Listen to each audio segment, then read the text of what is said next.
Salut, nous c'est Luce et Mika. On voyage à bord de notre 4x4 aménagé autour de l'Australie et on a décidé de partager ça avec toi. Alors bienvenue et abonne-toi pour suivre nos aventures.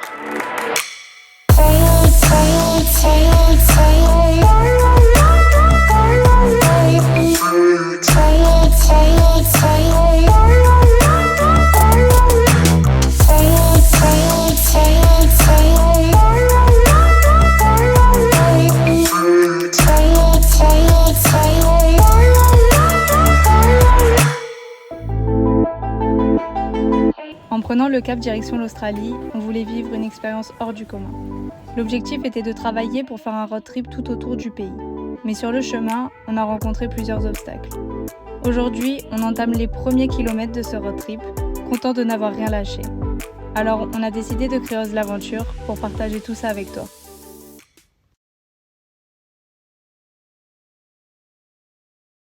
Voilà les gars, donc on vous retrouve ici. On est en route. On a donc quitté la ville de Renmark hier et on a fait 6 heures de route. On s'est arrêté dans un free-camp pour dormir. Et là, il nous reste environ 2 heures, 2 heures et demie de route pour aller à Coberpedgie. Du coup, on s'est dit qu'on allait vous expliquer tout ce qui s'était passé depuis notre arrivée à Melbourne jusqu'à maintenant, le début du road trip. Donc en gros, on est arrivé en octobre à peu près à Melbourne et on est resté environ 2 semaines dans la ville.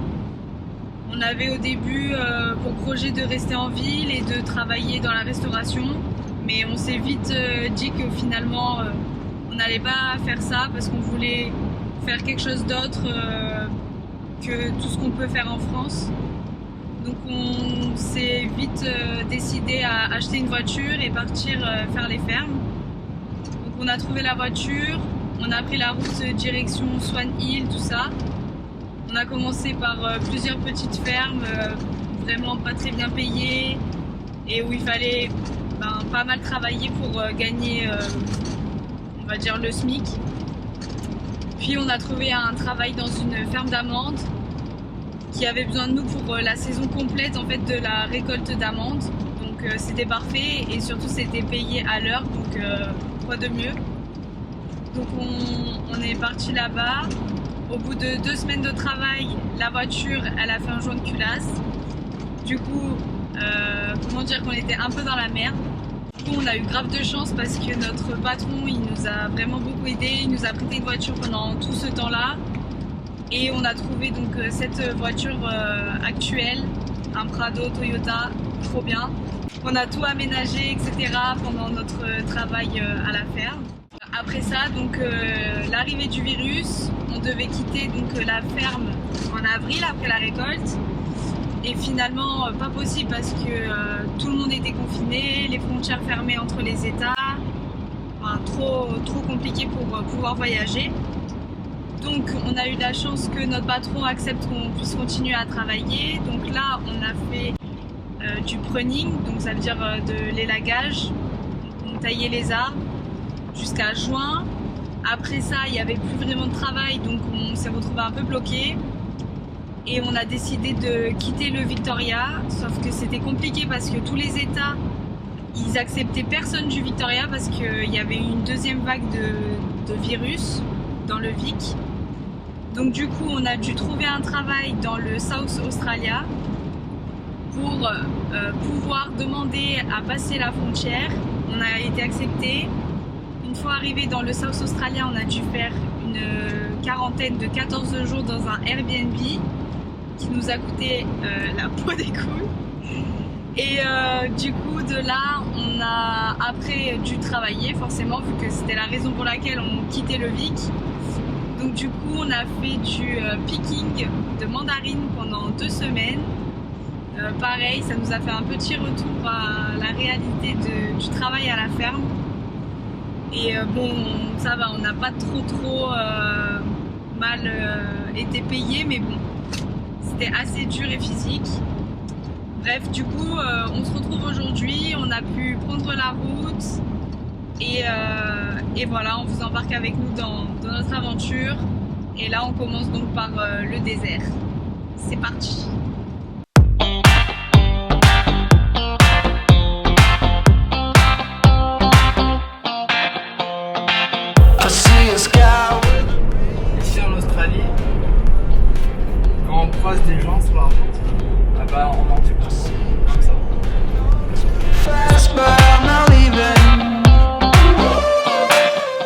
Après 2 journées sur la route, on arrive à notre premier spot, Coober Pedy, aussi appelée la capitale de l'opale. C'est ici qu'est extrait une grande quantité de l'opale mondiale. Dans cette ville, la moitié de la population vit sous terre pour échapper aux grosses chaleurs du désert.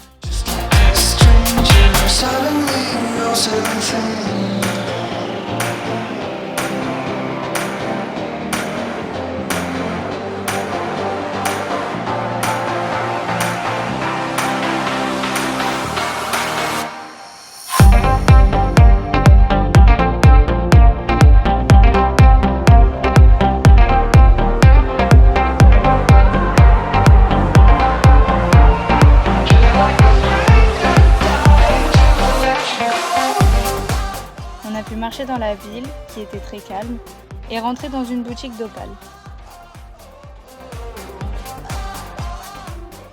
Après avoir visité Coober Pedy, donc là on se dirige vers Breakaway. Donc là on est actuellement à 5 minutes de l'arrivée et c'est une gravel road. C'est magnifique les gars. Vous allez voir, ça vaut le détour.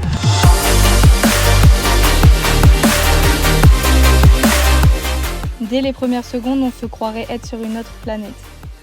Dire qu'autrefois, ce qui se trouve en face de nous était une mer intérieure, faisant apparaître quelques îles.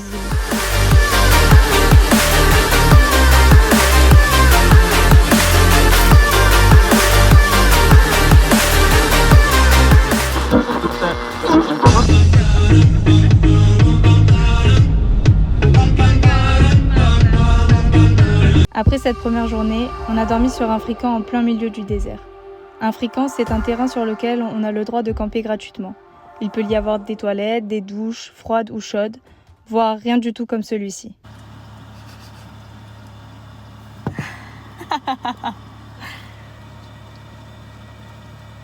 Allez, frotte fort.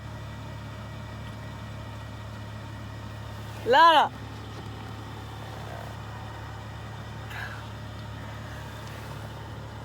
Donc c'est parti les gars. Là aujourd'hui on part pour Uluru. On a du coup 470 km avant d'arriver. Et avant ça on doit aller... on va se faire contrôler à la frontière du NT et du SA. Donc ils vont bien checker qu'on n'est pas resté dans un hotspot pendant les derniers 28 jours. Du coup on a gardé tous les tickets pour prouver que on était bien dans le SA donc pendant un mois pour bien leur montrer qu'on n'était pas donc proche des cas de virus, tout ça. Donc voilà, normalement ça passe.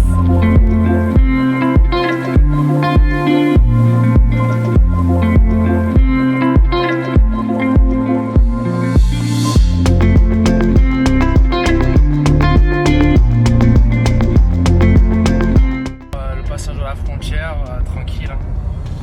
On a rassemblé toutes les preuves pendant un mois pour tous les reçus et tout pour R. Mais bon, là on a encore 3-4 heures de route avant d'arriver à Uluru. Et voilà.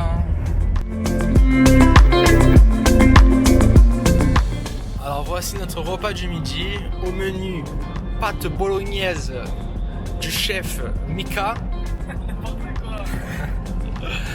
Alors on les passe un peu au micro-ondes du road trip. Voilà, on les mangera dans 1 heure ou 2 d'ici là.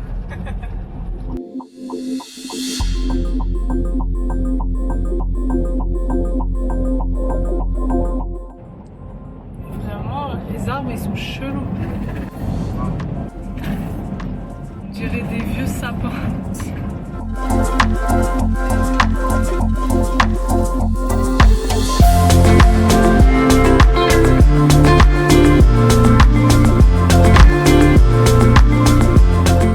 Après avoir passé la journée sur la route, on arrive sur un frican avec un beau coucher de soleil.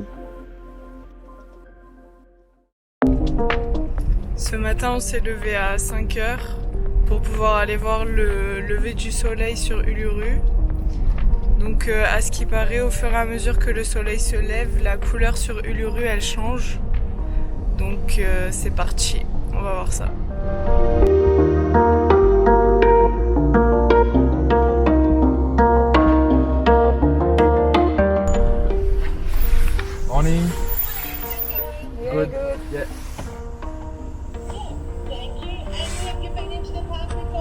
No. No. This is your first time. Yeah, first time. Yeah. I'll give you a map. Yeah. Information on the park. So Okay. Quadras and the cafe, the shops are all closed, so take your food and drink. Yep. And a bit guide on the park. Okay, thank you. Thank you. Thank you so Yep, much. Thank you.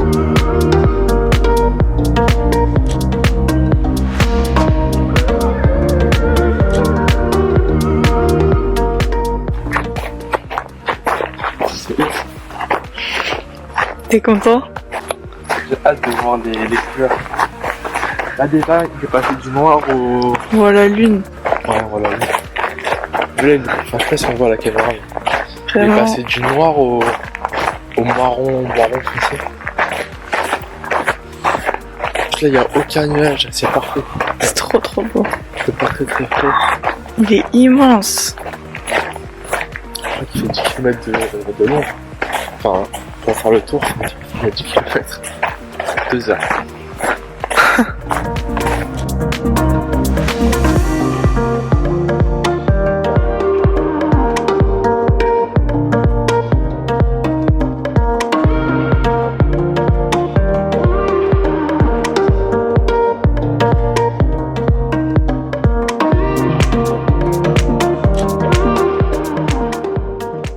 Situé en plein milieu de l'Australie, le rocher du Luru mesure 350 mètres de haut et 9 km de circonférence.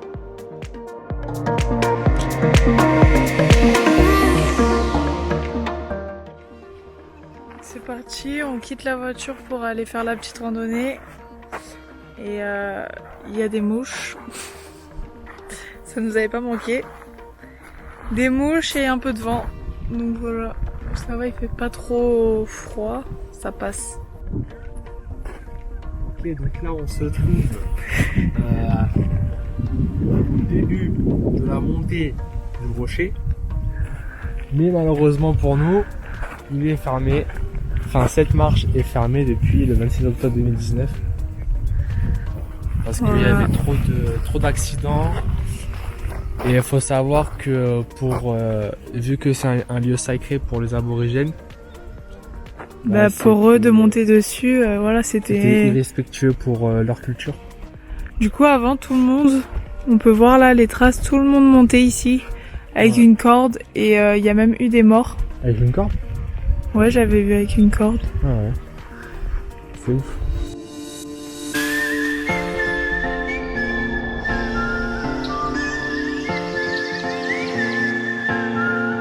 Anywhere you wanna go, I follow. Mountain high and river low, I follow.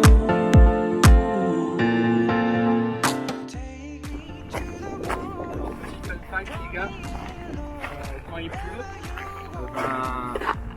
sur tout le rocher, il y a plein de petits ruissellements. Plein de cascades. Là, on peut voir les traces.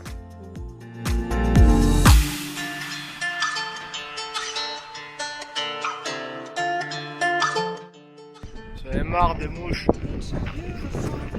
Faut un truc. Aïe. Beautiful life, beautiful, beautiful life with you.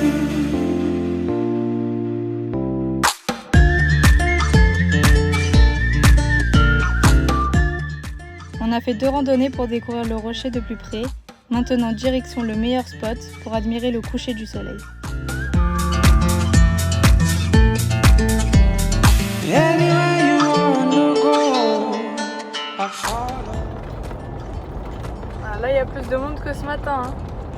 Ah, c'est ça, et l'after, il y a toujours plus de monde. I follow.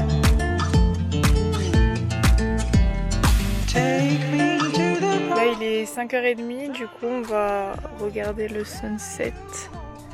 Coucher de soleil sur Uluru. I follow. On a pu observer le changement de couleur sur le rocher. C'est dingue comment en quelques minutes, les couleurs peuvent passer d'un ocre rouge à un violet foncé.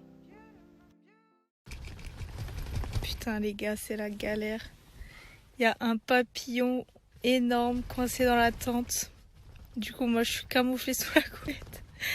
Mais il veut pas sortir, putain. Il est énorme. Voilà. Début des aventures avec les animaux. Oh my god. Tu zoomes? Oh. Fais-moi partir ça, Belle. J'ai vu en plus, on dirait qu'il a un dard. Quoi? On dirait qu'il a un dard. Oh my god. Ah, s'il me pique et je finis à l'hosto, ça va coûter cher cette merde. Non mais il faut que tu ouvres la fenêtre derrière moi. Mais je peux pas, Béo. Oh là là là là. Le papillon est finalement sorti tout seul de la tente et après une bonne nuit de sommeil, on s'apprête à visiter Katajuta.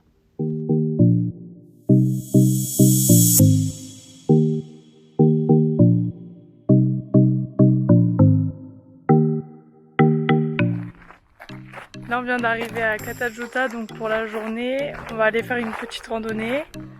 Je vous montre un peu comment c'est. Il faut savoir que Katajuta,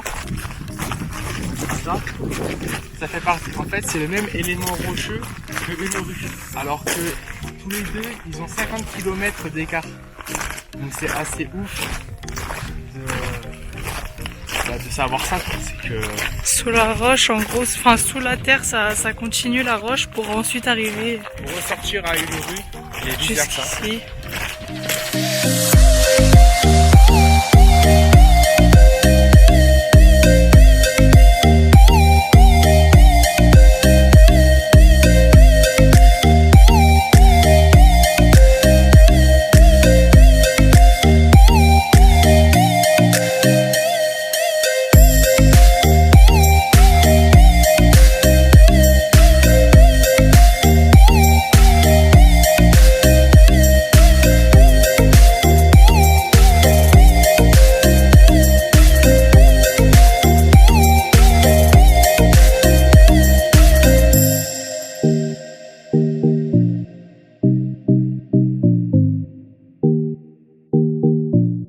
Bon voilà, après manger, on a décidé de se lancer dans une deuxième randonnée, vachement plus longue, qui prend 4 heures. Niveau 3, on pense qu'on va pas la faire entière parce que à la fin il y a une boucle. Donc nous on va aller jusqu'au début de la boucle. Et voilà, il fait 30 degrés. Donc ça tape.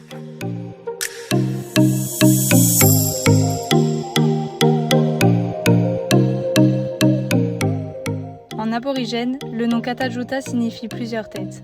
En effet, il y a 36 dômes rocheux.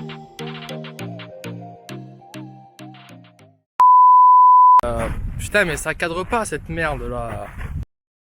Dans le prochain vlog, on continue de s'aventurer dans le désert australien. On était en plein gravel road pour aller à Kings Canyon et d'un coup, on voit des trucs au milieu de la route. On voyait pas ce que c'était. Et voilà, des chameaux. C'est horrible. J'ai l'impression d'être dans un vieux train pourri. Oh là, c'est la calèche.